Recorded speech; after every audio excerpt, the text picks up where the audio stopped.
হোলির আনন্দে মেতে ওঠা মালদায় জমি বিবাদের জেরে সংঘর্ষ। ঘটনায় নিহত হলেন ভূতনি থানার দক্ষিণ চণ্ডীপুর গ্রাম পঞ্চায়েতের সেক্রেটারি ইনচার্জ কমল মণ্ডল।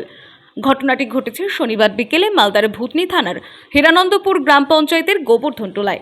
স্থানীয় সূত্রের খবর, দীর্ঘদিন ধরে কমল মণ্ডল ও তার ভাই ফেকন মণ্ডলের মধ্যে পরিবারের জমি নিয়ে বিবাদ চলছিল। শনিবার হোলির দিনে এই বিবাদের জেরে দুই পরিবারের মধ্যে সংঘর্ষ বাধে। ধারালো অস্ত্রের কোপে কমল মণ্ডল গুরুতর আহত হন। তাকে উদ্ধার করে মালদা মেডিকেল কলেজ হাসপাতালে নিয়ে যাওয়া হলে চিকিৎসকরা তাকে মৃত ঘোষণা করেন। ঘটনার খবর পেয়ে ভূতনি থানার পুলিশ ঘটনাস্থলে পৌঁছয় এবং তদন্ত শুরু করে। এছাড়াও সংঘর্ষে দুই পক্ষের আরও 6 জন আহত হন। তাদের মধ্যে 3 জনের অবস্থা আশঙ্কাজনক হওয়ায় মালদা মেডিকেল কলেজ হাসপাতালে পাঠানো হয়েছে। বাকি আহতরা ভূতনি দিয়ারা প্রাথমিক স্বাস্থ্য কেন্দ্রে চিকিৎসাধীন।